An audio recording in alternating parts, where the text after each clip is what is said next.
Hey everybody, welcome to episode 4, I think it is already, of Sovereign Thoughts. And today we're going to talk about ions, which is something that we recently built that I think that um, a lot of people will have an interest in. We open sourced it, so it is MIT licensed on GitHub. You can download it, you can build whatever you like on it. I'll show you a little bit about what it is and why we're excited about it. And today I'm joined by Anuj Nanda. So welcome, Anuj. Thank you, Darren. Hi, everybody. Looking forward to this interesting conversation on ions today. All right. Well, let's get into it then. Yeah. So I'm just going to share my screen here. And so when we talk about ions, I hope you can see it. Let me collapse this so it makes it a little easier to see. This is actually what ions is. So it is a graph of all different, basically, cognitive building blocks. And if you notice up here, we'll just kind of start on the left-hand nav here. There's 8,369 cognitive building blocks in my version of ions, and right now there's 20. They're grouped into 24 what I call narrow superintelligence. So ultimately, you could have, like I did, a lot of different concepts, or this whole thing could be super intelligent, and each one of these would be areas within it. So lots of different ways that you can construct it. And like I said, it's open source, so you can construct it however you'd like. And right now, there's two nodes that are connected to the network, which is I'm running one, and Anuj is running his own version. Anuj, I don't know if you want to say kind of what you have in yours. Yeah, so similar to what Darren did, firstly, I have no idea how he got to 8,000 different CBBs on there. I've been doing this a little later than him, though, and I'm up to about 530 or so. Still building my relationships, but in the similar vein as what Darren just talked about, building out concepts around business process management and how Gen AI and AI in general actually is having an impact on what business process management is. So the idea is that I'm combining my node with Darren's node, and now if you search across any concept, it traverses between my nodes and Darren's nodes to come back with the appropriate best case scenario answer on what you're looking for. And then, based on confidence levels, Darren, you want to get into a little bit, Yep. Darren will get into a little bit more deeper about confidence levels and so on. But the idea is that the more nodes you have, the more CBBs you have, the more relationships you have, you create an actual private intelligence network of how excuse me, I'm choking up over here because this is so exciting. How you can create that private intelligent network that you can tap into to get the answers, get the solutions that you may be seeking. So Darren, over to you regarding No, how this all connects and works. yeah, and I mean, you actually mentioned the intelligence network, which I think is probably a good point. So back quite a number of years ago, I guess now about 10 years ago, I started an AI group. And in that AI group, we basically at that time was, very, very early. We weren't talking LLMs. We were talking about really building neural networks and using AI in different business applications, from document extraction to, managing bugs. How many bugs, moths were collected on a tray, and it would use visual recognition to look at the number of moths so you could track migration of invasive species. But one of the things that at the same time, I was actually in a Bitcoin group, which I had been in for, I don't know, since 2012, which is when I started mining. And if you know Bitcoin, or even general concept, is that it's a distributed network. So I had this concept like, hey, could I use a distributed network and build an AI, an intelligence within that I could traverse and ask questions of, and all in this distributed, right? So everybody could host nodes, and I would get responses from across the network. And so at that time, I don't think it was particularly feasible, and I tried a couple different concepts, working through them, and really couldn't get it to function the way I thought it would. And then recently, I was coming back to it because for those of you who've joined the other episodes, we have that Sovrain platform, which has and a discovery engine, and we talked a lot about kind of the next best action with that, building both an enterprise entity or a member entity. And then we've also talked kind of about memory, where we can capture all of that information in memory. And this is kind of the last layer of it. Now, I built it to be used across kind of an open network, right? So anybody can join it, add their expertise, and it would provide value to the network. But you could build this actually internally, right? So you could take all of your internal entity information, all of your company information, load it in here, and you would own it, and it would traverse and provide responses just like any LLM, but it would be very specific or customized to your company, and you could actually have it firewalled within there, and then you could have it go outside for particular reasons and query the larger network, or you could route it, to a frontier. And why this really came to head, recently for me was all this discussion both on, the government limiting Fable 5 when it was released, and also the cost, right? So we've been being subsidized, which is I really appreciate right now, but we've been subsidized on using AI for what? So I guess since the beginning, right? And that's starting to come to a head now, and companies are starting to charge a lot more. Where they were talking about that token maxing, and everybody was trying to use as many tokens as they could, and all of a sudden now they're starting to get some of the bills after that philosophy, and they're realizing that, hey, maybe there's a better way of doing this. And the beauty of this whole thing I'm showing you is it's all run on an open model. I run it through a hosted instance, although I could run it on the desktop. And as I click on some of the stuff, you'll see that there is some delays because I am traversing through an LLM, a lightweight Llama LLM that's through Open Router. But if I had Llama sitting on my desktop, it's only an 8 billion parameter model, so it's really lightweight. But it gives, at least from the early tests that I did, because these building blocks, it gives you probably performance of Frontier, not like generalized knowledge, right? Frontier is always going to be better because it's trained on every parameter. But my idea was if I could use what I want, the cognitive building blocks, and have this network, could I at least get the performance and the results? Because as you know, we don't need Fable 5 for a lot of our work. 99% of the work that's done in enterprise is done through could be done through something a lot lighter than the frontier models are currently pushing.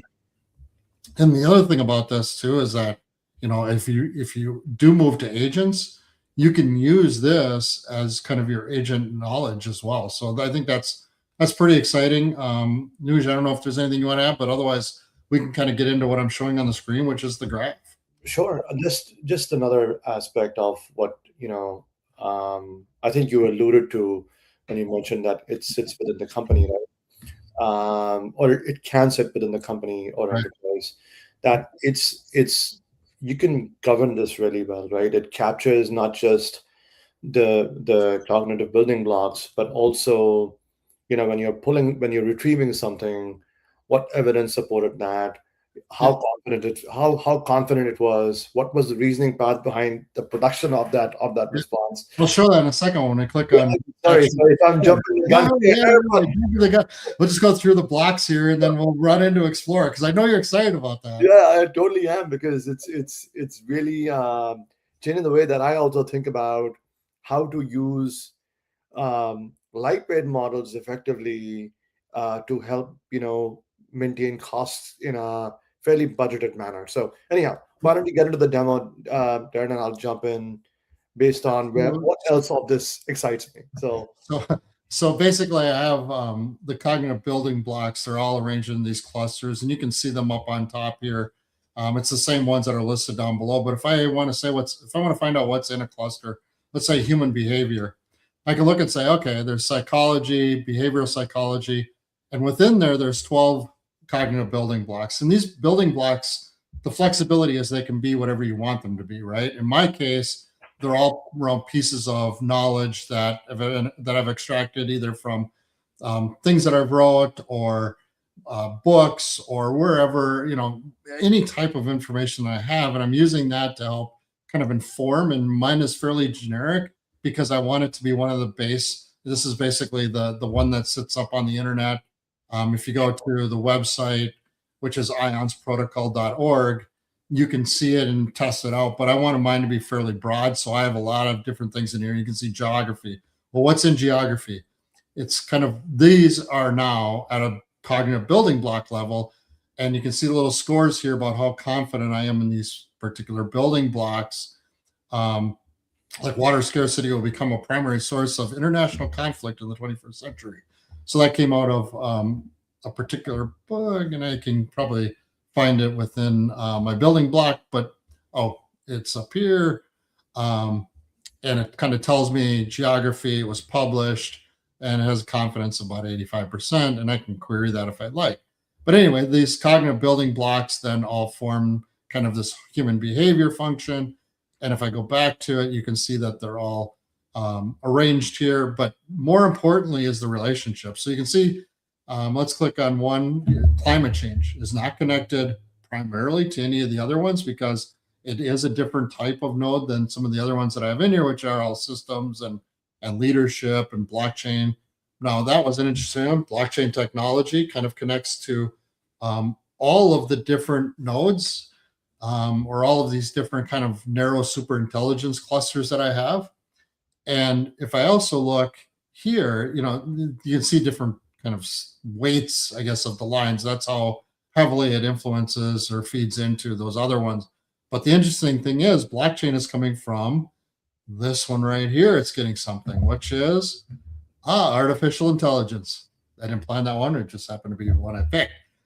So artificial intelligence does have some influence on the blockchain NSI, but also, as you can see, it feeds a lot of the other ones, which makes perfect sense. And all of these routings you can see are in here. Those are the relationships that Anuj mentioned, and those relationships either support, they contradict, or are in favor. So basically what happens is all those relationships get weighted, and that's what's used to build the responses. So kind of little piece there. But if I go now to what Nuj was most excited about, since we kind of talked about how this network works and the questions of how they're all tied together. If I go to my Explorer here, I can ask, and I put some pre-canned ones in there. I can do a free-form one, so you don't just think that it's behind the scenes. But how does institutional memory compound? And you can see now it's going to traverse 283 paths or 238 paths, I guess it is, and it's looking at trying to find the highest responses based upon those building blocks. So the highest confidence across the network. It's basically traversing these paths that it's identified and finding what the highest response would be, and using that to generate the actual response it gives me. Now, one of the things you'll notice, you're like, oh, why does it take so long to generate? Well, it's not the actual path traversion that's taking a long time. It's me calling the LLM that is hosted. So if this was locally, if I had Llama sitting on my desktop here, it'd be 3 seconds, you get a response almost immediately. But because I'm traversing both the internet and a lot of other things, it takes a little longer. But you can see now it came back with both the path and it came back with an answer. So it tells me institutional memory compounds competitive advantage by creating a repository of knowledge that accumulates value over time. It's 68.6% confident in the answer, which is fairly high. We like to shoot for 80.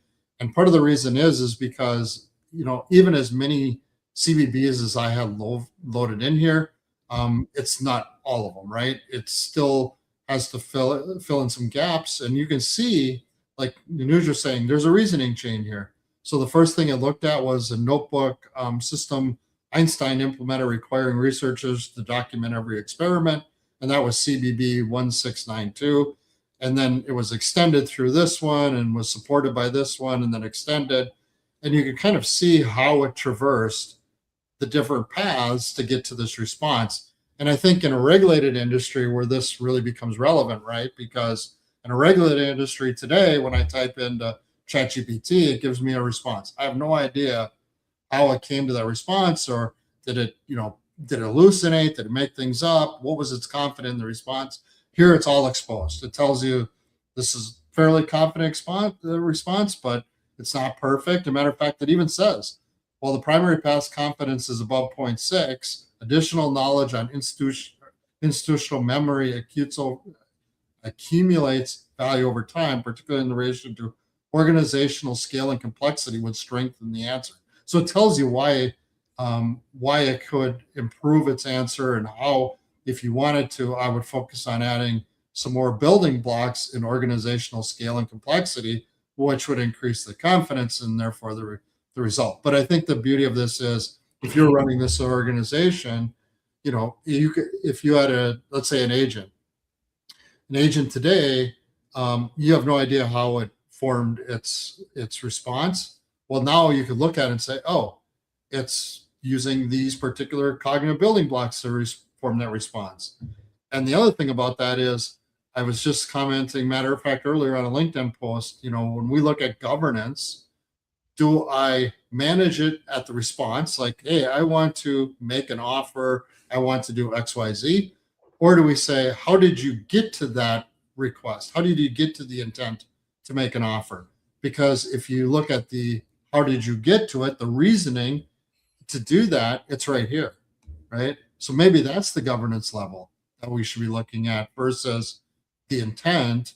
I formed an intent to do something. Well, why did you form the intent? Maybe that is really the governance level that we look at. So, a couple different opportunities in kind of managing governance in the organization, and even your LLM responses. So that's kind of the beauty of it. It does show you the reasoning chain, and also shows you some of the alternative paths that are considered, but it followed this one as the most is the highest weight one. Yeah. So besides lineage here, Darren, and the confidence scores, also, you're going over two nodes right now between yours and mine. Right. As an enterprise adds more nodes across its departments, across its different teams, the confidence level is just going to go higher and higher as it pulls for more and more information. So basically, we're basically providing them the infrastructure to keep all this information available at the tip of their keyboards, as they go about trying to get what they're looking for. Right. Yeah, and like I said, this is all open source, so the organization can try it out. And if it traverses nodes, it'll tell you what. Like right now, this one all came from my primary node, and that's just because I have so many more right now than Anuj, as you mentioned earlier. But if it came from him or his node, it would tell me that, oh, it traversed over here. So let's use a very simple example. Let's say that somebody had matter of fact, this was a Reddit question that I got earlier, was how does red light therapy affect mitochondrial matter of fact, I could ask it because I've checked on it a couple times now to see if I could even come up with a response. How does red light therapy affect mitochondrial efficiency? Mitochondrial. Let me see here.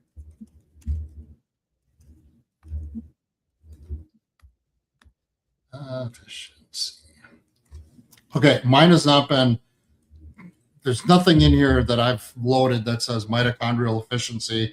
If there is anything, it's on human performance management or human performance, so I may find something on that. But if I run it, it'll traverse my network and look at it. Now we know Anuj, as he mentioned, has business process re-engineering, business design in his, so it's probably not going to pull anything from his because no, I would be really shocked if it did. But it is going to look at mine and see, is there something in the CBBs that relates to mitochondrial efficiency that it can put together. And like I said, this is all a lightweight LLM that's doing it. It's not hitting any frontier models. And I can show you my settings if you'd like to see them. Actually, I think on the top, not on this page, I guess. On the other one, it does tell me what model it's using, but I do have it in settings, so I could show you as well. But now, as I mentioned, it's kind of traversing the path that says red light therapy may have a potential effect on improving mitochondrial efficiency as it observed an increase in ATP production in cells. Okay, why that has that in my knowledge base, I have no idea. It tells me where it came from, though, and what the confidence was, but it gets fairly light as you kind of move down. um, and the caveat is that although the reasoning chain has a high confidence pull, the relationships between APP, so it gives me a reason of why my confidence level could be improved and what I should do to improve it. But like I said, I didn't plan to have this in there. Somebody just asked it, and some of the books I loaded on human performance improvement has to have had something in there unexpectedly. But that's kind of the beauty of it, right? Is it will connect different concepts together, and come back with a result. And if honestly, if I put in here something off the wall, it would come back and say I don't have enough information on it. I cannot. So it doesn't hallucinate. It won't make up answers. It will use what it has and try to put them together. But to kind of extend this, where I was really going with this is, let's say that person on Reddit said, I am an expert on red light therapy and mitochondrial efficiency. What they would do is they could stand up their own node and put all of their information in there, all of their knowledge, things um, that they've accumulated, that they've written, that they've studied, and they could stand up a node that is on mitochondrial efficiency.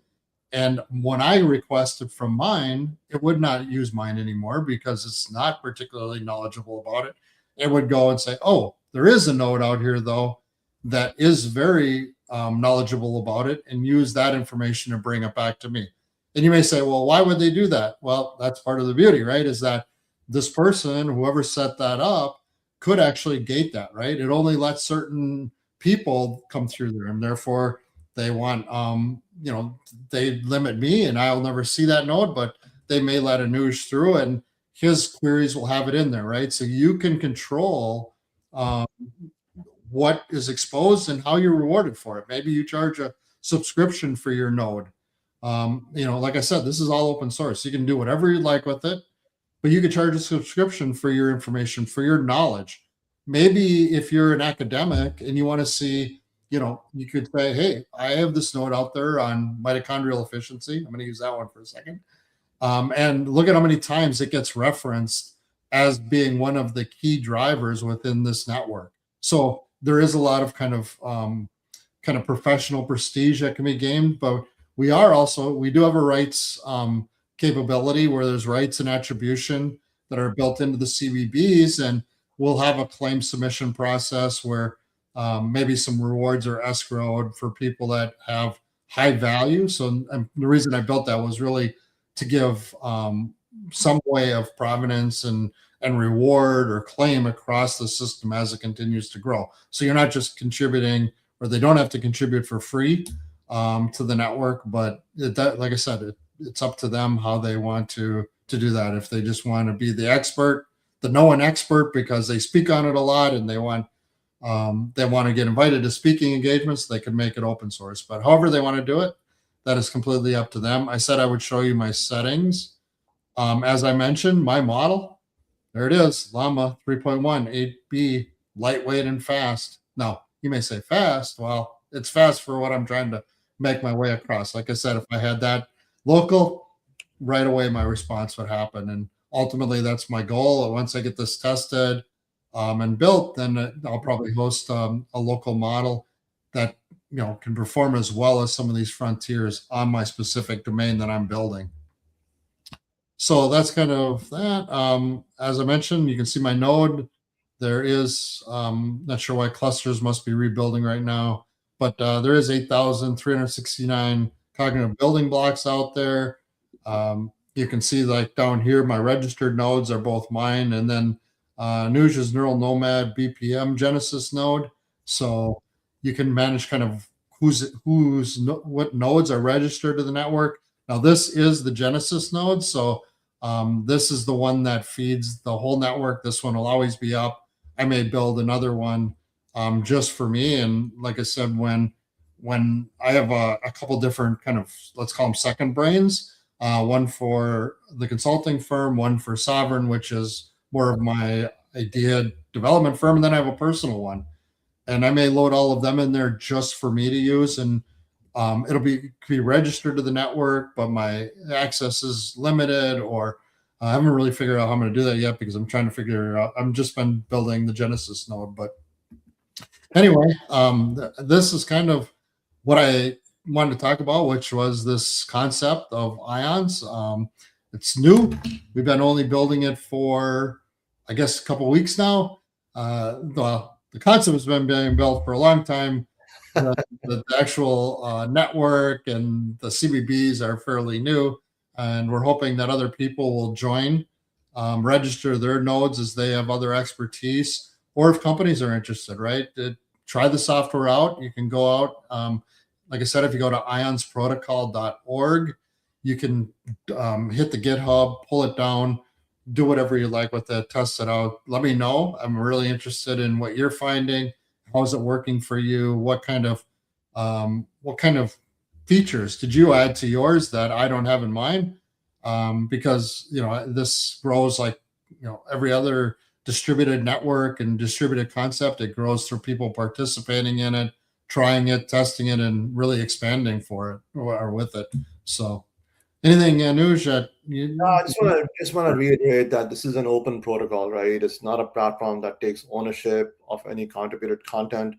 So if a company wants to go ahead and run their own respective nodes, those CBBs will live within its own database and in infrastructure, and the company can decide what they want to do with that information, right? So it's not distributed across outside of that infrastructure that sits within that particular company.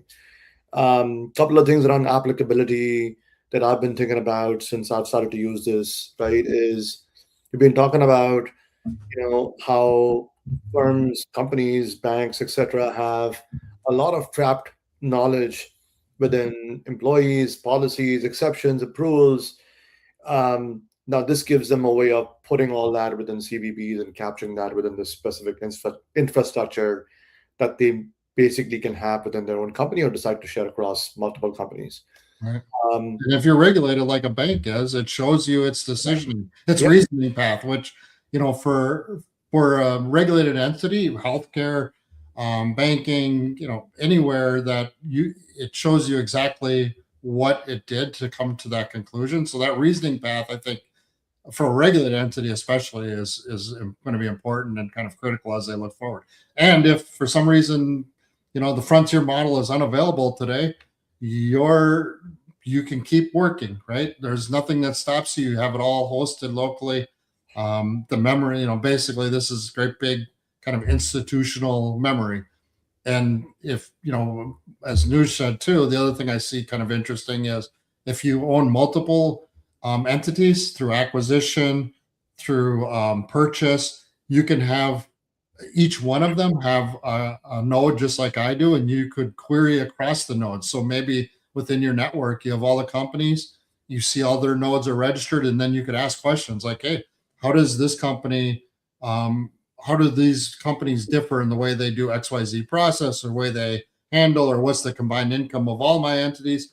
You could ask the questions and it'll come back and look at your grouping of nodes and provide you responses. So, I think that's, another institutional kind of implementation that, I find particularly exciting and interesting. I think that, that just having that ability to look at across organization or within the organization across departments is kind of a capability that's pretty critical.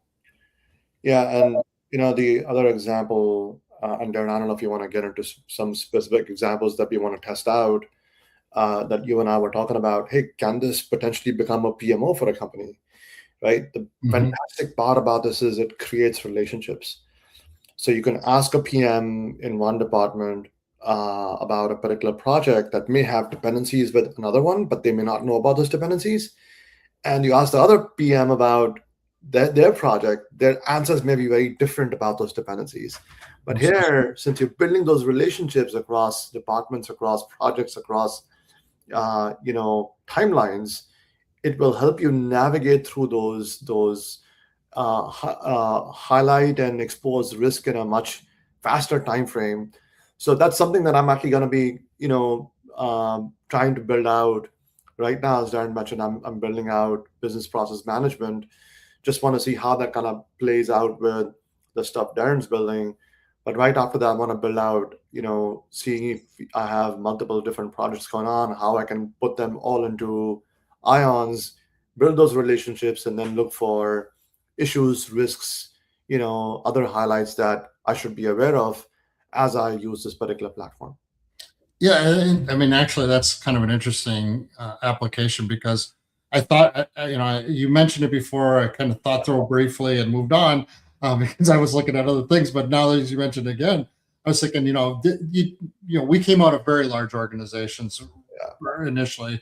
I've come out of organizations in banking, most of them, but anywhere from 20,000 to 200,000 employees, and they all have an enterprise PMO office. They all try to manage all the projects that are going on, but using something like this in that, you could you know you could capture all of the projects that happen and query across them. Like, who else is working? Who else has a similar problem?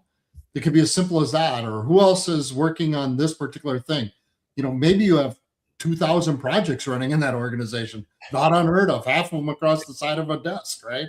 Oh, it's over here, and I'm trying to do it on the side. But one of the things is, that's a great implementation because now all of a sudden I can query across the projects and figure out like who's struggling, what are my dependencies, what are my critical risk factors in the organization. Not just, I can look at it by project, I can look at it by, and that chain will tell you like, oh, this was identified as issues in these particular areas or these particular projects, and maybe that's something you want to look at. Or maybe that's something that, hey, I should pull that project in to help me on a project I'm starting up. So even project documentation, the initial scope, I mean, all of that. I mean, if you want a kind of I guess I would call it a simple implementation of this, that may be a perfect place to start, low risk, but high value add, right? Because anything it tells you about the projects is valuable across the organization, especially to the leaders that are running them and the managers, and just the organizational benefit, I guess, is another thing too, because you could say, what did that one estimate for a return versus what I'm estimating for a return, or what's that one using for a hurdle versus what I'm using for a hurdle rate. So there's tons of different applications here. Creativity is an opportunity, I think, in this particular case, because this could just be what I'm showing could be a PMO node only, right? And you may have a finance node, and you may have a payment systems node or a systems node. I mean, it's up to you, however you'd like to build them. And those building blocks that we are creating are fairly light. And I guess the one thing we didn't talk about is, how do I get a CBB? You can upload your documents, and the lightweight model will extract the key ones. I mean, if you think about it like a book, or you think about it like a document, an article, right? When you go through a Kindle book, not the whole book isn't highlighted, right? There's always key passages within it that are considered critical that a lot of people want to remember. That would be a CBB in my mind, right? It could be in your project. It could be your estimated return, your timelines, key risks, current risks, a description of the project. And all of that would get abstracted through this into CBBs, and they would be entered into the system. The other thing you could do is you could say, oh, I just want to add a single CBB, and here's how I would do that. It's just a single atomic claim. And what is it coming from? It could be coming from an article, a document that you have, a conversation, or an interview. And you would log that just because you want to capture it and return that to the queue. And when they're submitted, they all get submitted for review by the node owner. So they can say, no, that shouldn't be in here. That should be. And once it's published, you can generate those relationships, as Anuj mentioned. Ideally, the deeper the relationships are, the more paths, the more opportunities will be to surface particular information. Initially, we're trying to shoot for 3 to 5 connections for every CBB. So it has the path to route through the network and provide the most valuable response. What did I miss, Anuj? Anything that you've been playing with that you really like? Or this is unscripted, by the way. So Yeah, no, it's I think you captured most of it. I think it'll come down to applicability, right? How do you start to apply this? And what I would recommend, Darren, that as you plan out future live streams, if there's other applications that we start to test out, how do we start to build that out here and show that applicability? actually, that's a good point. So if somebody's building something, if they start one up and they're building something cool and it's not proprietary to your organization, would love to see it. Maybe come on this live stream and Yeah. join us and show us. It doesn't have to be us talking every time about what we're doing. Guests are always welcome. So if you're building something really cool, we'd love to hear about it. And hopefully you join, or even if I guess we have a lot of different concepts we've covered. Maybe you're building a whole new digital twin that we've talked about in other ones, and you'd like to show people what you're doing. Feel free to hit us up. We'll love to have you on and join us as a guest. So, Great. Anything else? All right. If you'd like to learn more about it, try out a query of your own. Like I said, it's built on a limited set of CBBs, so you never know what you'll get. You might ask about mitochondrial efficiency and actually get a response, which I was surprised about. But go to ionsprotocol.org and check it out. And we appreciate any feedback, and hopefully you find it valuable. So thank you very much. Thanks for joining, Anuj. Appreciate it. Thanks, John. Thanks for having me. Have a great day. Bye.